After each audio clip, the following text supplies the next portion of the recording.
കാറ്റത്തെ കിളിക്കൂടിൻ്റെ ഇന്നത്തെ എപ്പിസോഡിലേക്ക് എല്ലാവർക്കും സ്വാഗതം. അങ്ങനെ നിധി എല്ലാവരോടും മാറി മാറി മാപ്പൊക്കെ പറയുന്നു. അപ്പം നികേഷ് പറയുന്നുണ്ട് അത് വിട്ടുകളയട്ടത്തി എന്ന് പറയും. സുധീഷ് ഒരുപാട് അടി കൊണ്ടല്ലേ എന്ന് സുധീഷിനോട് ചോദിക്കും. ആ, ഒരുപാട് അടി കൊണ്ട്. നിധിയുടെ സഹതാപം കൂടി കുറച്ച് കിട്ടാൻ വേണ്ടിയിട്ട് ഭയങ്കര ദയനീയമായിട്ട് പറയുന്നു. പക്ഷെ നിധി അത് കാര്യമാക്കണില്ല. സുഭാഷ് ചേട്ടനോട് വീണ്ടും വീണ്ടും സോറിയൊക്കെ പറയുന്നുണ്ട്. അതെ, സോറി പറച്ചിൽ നിർത്തിയെങ്കിൽ ഞാൻ വണ്ടി ഓടിക്കട്ടെ എന്ന് പറയും. അങ്ങനെ ആന്ന് പറഞ്ഞ് അങ്ങനെ ഒരു വണ്ടി എടുക്കും. വണ്ടി എടുത്ത് വീട്ടിലെത്തുമ്പോൾ ഓർണടിക്കുമ്പോൾ ഭാസ്കരൻ അങ്ങനെ വേഗം ചാടി എഴുന്നേൽക്കുന്നുണ്ട്. അതിനുശേഷം ഭാസ്കരൻ്റെ അടുത്തേക്ക് ചെല്ലും. എന്തെങ്കിലും കഴിച്ചോ അച്ഛാന്ന് ചോദിക്കും. ഇവിടെ നീ ഉണ്ടാക്കിയ മട്ടൻ ചാപ്സും മട്ടൻ ബിരിയാണിയും എടുത്ത് ഞാൻ വിഴുങ്ങി എന്ന് പറയും. ഇവിടെ മനുഷ്യനെ എങ്ങനെയാണ് ഇരിക്കുന്നതെന്ന് കൂടി അറിയില്ല അവൻ്റെ ഒരു ചോദ്യം എന്ന് പറയും. അവരത് കേൾക്കാത്ത പോലെ അകത്തേക്ക് പോകും. അവിടെ ചെല്ലുമ്പോൾ നികേഷിന് ദേഷ്യം വരും. നികേഷ് പറയുന്നുണ്ട്.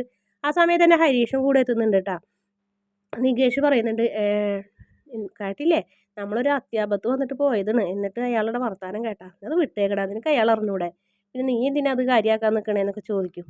അങ്ങനെ സുഭാഷ് ഡൈനിങ് ടേബിളിൻ്റെ അതുമ്പോൾ കയറിയിട്ട് പറയും, എന്നാലും നിധിനെ സമ്മതിക്കണം കേട്ടോ, ബാക്കി എല്ലാവരും നീ കള്ളനാണെന്ന് പറഞ്ഞപ്പോൾ, സ്വർണവും പണവും കൊണ്ട് നീ മോഷ്ടിച്ചെന്ന് പറഞ്ഞപ്പോൾ നിധി വിശ്വസിച്ചില്ലല്ലോ, അതന്നെ സന്തോഷം എന്ന് പറഞ്ഞു.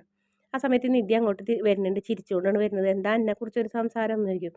അതല്ല മോള് സംശയിച്ചില്ലല്ലോ സുധീഷിനെ, കള്ളനാണെന്ന് വീട്ടിലെല്ലാവരും കൂടെ മുദ്ര കുത്തിയപ്പോൾ നടപ്പോൾ എനിക്കറിയാം, വേറെ എന്ത് തരികട സുധീഷ് കാണിച്ചാലും മോഷ്ടിക്കില്ല എന്ന് എനിക്കറിയാമെന്ന് പറയും.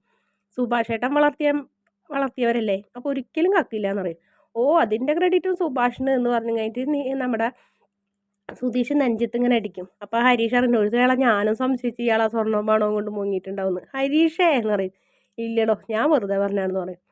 അങ്ങനെ അവർക്ക് ഭയങ്കര സന്തോഷമൊക്കെ ആയിട്ട് ഇരിക്കുന്ന ഭാഗമാണ് കാണിക്കുന്നത്. അതിന് ശേഷം രാത്രി നികേഷ് വരാന്തയിൽ ഇരുന്ന് പഠിക്കുന്നു.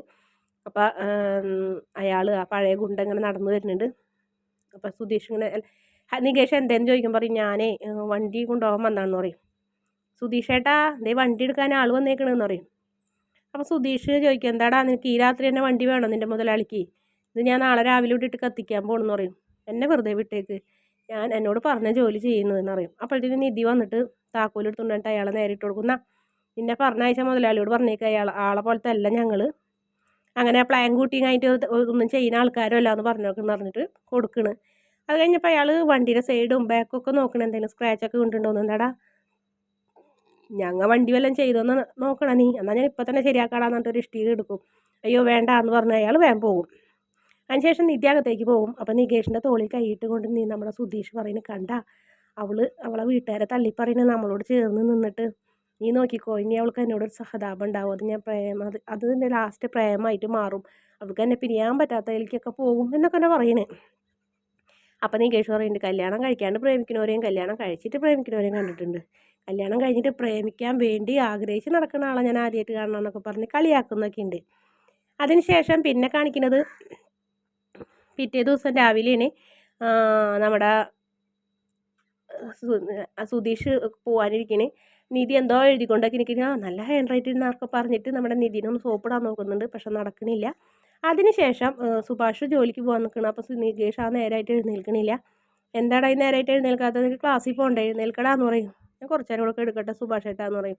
അങ്ങനെ സുഭാഷ് എന്ന് കുലുക്കി വിളിക്കുമ്പോൾ മേല് പൊള്ളണ്, നല്ല ചൂടുണ്ടല്ലോ മോനെ, നിനക്ക് പനിക്കണ്ടാവാ, എഴുന്നേൽക്ക് ഹോസ്പിറ്റലിൽ പോകാൻ പറയും. അപ്പോഴത്തേക്കും നിധി പഠിക്കുന്നിടത്ത് നിന്ന് എഴുന്നേറ്റ് വന്നു കഴിഞ്ഞിട്ട് തൊട്ടൊക്കെ നോക്കും. ചെറിയ പനിയുള്ളൂ ചേട്ടാ, കുഴപ്പമില്ല എന്ന് പറയും. ഞാൻ പോണില്ല മോളെ എന്ന്, ഞാൻ ഇവനെ കൊണ്ട് ഹോസ്പിറ്റലിൽ പോകാൻ പറയും. സുഭാഷ് ഏട്ടൻ പൊക്കോ, ഞാനില്ലേ ഇവിടെ. നികേഷ് എന്താ ചെറിയ കുട്ടിയാണോ എന്ന് ചോദിക്കും. ആ അതന്നെ, ഏട്ടൻ പൊക്കോന്ന് അവിടെ നിന്ന് കഴിഞ്ഞിട്ട് നികേഷും പറയുന്നുണ്ട്. എനിക്കൊന്ന് കിടന്നാൽ മതി മോനെ, എന്നാൽ നീ മരുന്ന് കഴിക്കണം, ധാരാളം വെള്ളം കുടിക്കണം, ചേട്ടൻ പൊക്കോട്ടെ എന്ന് ചോദിക്കാം. ആ പൊക്കേട്ടാന്ന് പറയും. അങ്ങനെ നിധി പറയും, നീ എഴുന്നേൽക്ക് എന്ന് പറയും. അപ്പം അവൻ വേഗം എഴുന്നേറ്റ് വേറെ റൂമിൽ പോയി കിടക്കും, ഭയങ്കര വെളിച്ചെന്ന് പറഞ്ഞിട്ട്. സുധീഷ് ഇന്ന് പോണില്ലേന്ന് ചോദിക്കും ജോലിക്ക്. അപ്പോൾ നിധി മാത്രമേ ഉള്ളൂ. അപ്പോൾ സുധീഷ് അവിടെ തട്ടിമുട്ടി നിൽക്കാന്നുള്ള പ്ലാനായിരുന്നു.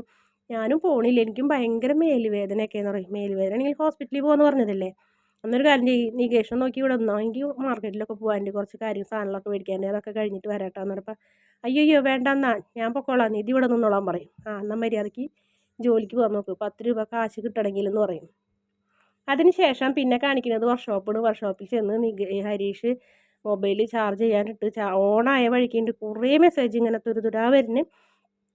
നോക്കിയാൽ പിന്നെ 110 മെസ്സേജ്. അപ്പോൾ ടിക്റ്റ പറയേണ്ടത് എന്താ മാഷേ 110 എണ്ണൊക്കെയെന്ന് പറയും. ആ നോക്കിയപ്പോൾ ഉണ്ട് നീതുവിൻ്റെയാണ്. അപ്പോൾ അതൊക്കെ എടുത്ത്, പക്ഷേ മറുപടി ഒന്നും കൊടുക്കാൻ പറ്റില്ല, ചാർജ് ഇല്ല. അപ്പോൾ സംഭവിച്ച കാര്യങ്ങളൊക്കെ പറയുന്നത്, ഇന്നലെ രാത്രി ഇവിടെ വന്ന് വണ്ടി എടുത്തിട്ടുണ്ടെങ്കിൽ എന്തെങ്കിലും പ്രശ്നം ഉണ്ടായിട്ടുണ്ടല്ലോ എന്താണെന്നൊക്കെ ചോദിക്കുമ്പോൾ സംഭവിച്ച കാര്യങ്ങളൊക്കെ ഇങ്ങനെ പറഞ്ഞിട്ടുണ്ട്. സുധീഷേട്ടൻ്റെ അമ്മായിച്ചൻ സുധീഷേട്ടൻ ഒരു പണി കൊടുത്ത് കുറച്ച് സ്വർണവും പണമൊക്കെ ഒരു സ്ഥലത്ത് ഏൽപ്പിക്കാൻ പറഞ്ഞിട്ട് അവർ എന്നെ തട്ടിയെടുത്ത് സുധീഷേട്ടനെ കിഡ്നാപ്പ് ചെയ്ത് കൊല്ലാനൊക്കെ നോക്കിയെന്ന് പറയും. ആ ടെൻഷനിലിരിക്കുമ്പോണ്ടാ ഇവളിങ്ങനെ വിളിച്ചുകൊണ്ടിരുന്നത്. സംസാരിക്കാൻ പോലും പറ്റാത്ത മാനസികാവസ്ഥയായിരുന്നു. അതുകൊണ്ടാണ് ഞാൻ ആ ദേഷ്യത്തിന് ഫോൺ എറിഞ്ഞത്. അതപ്പം തന്നെ സ്വിച്ച് ഓഫ് ആയെന്ന് പറയും. അയ്യോ ഇത് സിനിമയിൽ വെല്ലുന്ന പോലെ ഉണ്ടല്ലോ, അയാളപ്പോൾ ആള് ക്രിമിനലാണല്ലേ എന്ന് പറയും. കേസ് കൊടുക്കാമെന്ന് നികേഷ് പറഞ്ഞതാ, സുഭാഷ് ഏട്ടൻ സമ്മതിച്ചില്ല എന്ന് പറയും. അപ്പോഴത്തേനും നീതു വരുന്നു. നീതുവിനെ കണ്ടപ്പോൾ ഹരീഷ് വേഗം ഇരിക്കുകയെന്ന് പറയും. ഇരിക്കാൻ നീ എന്നെ ഇരുത്താനൊന്നും നോക്കണ്ട, നീ എന്നെ ഇരുത്താൻ നോക്കേ വേണ്ട. നീ എന്ത് പറഞ്ഞിട്ടാണ് ഒരാഴ്ച നീ എന്നെ സ്നേഹിക്കും നല്ലോണം, ഇഷ്ടമാണെന്ന് പറഞ്ഞ് സ്നേഹിച്ച് സംസാരിച്ച് ഇന്നലെ മിനിഞ്ഞാന്ന് രാത്രി വിളിച്ചതല്ലേ, പിന്നെ ഈ നേരമായിട്ട് നിനക്ക് എന്നെ വിളിക്കാൻ പറ്റിയില്ലല്ലോ. ഞാൻ എന്തെങ്കിലും പറയുമ്പോൾ സ്വിച്ച് ഓഫ് ചെയ്ത് വയ്ക്കണല്ലേ, നിനക്ക് അത്രയ്ക്കുള്ളൂ ഞാൻ, അങ്ങനെ ഇങ്ങനെയൊക്കെ പറഞ്ഞ് ഒരുപാട് ഇങ്ങനെ പറഞ്ഞുകൊണ്ടിരിക്കണേ. ഞാൻ പറഞ്ഞല്ലോ നിന്നോട് പോയി കിടന്നുറങ്ങും, എനിക്ക് വേറെ പണിയുണ്ടെന്ന്. 1 മണിക്ക് നിനക്ക് ഫോൺ എടുക്കാമെന്നുണ്ടെങ്കിൽ പിന്നെ എന്നോട് സംസാരിച്ചാൽ എന്താ കുഴപ്പമെന്നൊക്കെ ചോദിച്ച്, ഇങ്ങനെയാണെങ്കിൽ നീ എന്തിനാണ്ട് എൻ്റെ പിന്നാലെ വന്നത്, എന്നെ സ്നേഹിച്ചത് എന്നൊക്കെ ചോദിച്ച് ദേഷ്യം പറഞ്ഞപ്പോൾ ഹരീഷ് എനിക്ക് പൊട്ടിത്തെറിക്കും. അതേടി എനിക്ക് നിന്നോട് സംസാരിക്കാൻ സമയമില്ല, താല്പര്യമില്ല, അത് മനസ്സിലാക്കി അങ്ങോട്ട് വിട്ടു പോകണം, മനസ്സിലായാ? എനിക്ക് സെറ്റാവില്ല നിന്നെപ്പോലെ 24 മണിക്കൂറും ഫോണിൽ സംസാരിച്ചിരിക്കില്ലല്ലോ എൻ്റെ പണി. സൗകര്യം ഉണ്ടെങ്കിൽ മതിയടി, അല്ലെങ്കിൽ ഇട്ടിട്ട് പോടി എന്ന് പറഞ്ഞിട്ട് ദേഷ്യത്തോടെ ഇങ്ങോട്ട് പൊട്ടിത്തെറിക്കുന്ന ഒരു ഭാഗമാണ് കാണിക്കുന്നത്. അതിനുശേഷം പ്രൊമോ ഭാഗത്താണെങ്കിൽ നമ്മുടെ ഭാസ്കരൻ നികേഷിന് പനിയാണെന്ന് പറഞ്ഞപ്പോൾ അയ്യോ പനിയാണോ എന്ന് ചോദിക്കും. അവൻ്റെ അമ്മയ്ക്കും ഇങ്ങനെ തന്നെയാണ്, അവനെ അവർക്കും അതെ, ആഴ്ചയിൽ 4 ദിവസം പനിയായിരിക്കും എന്നൊക്കെ പറയുന്നുണ്ട്.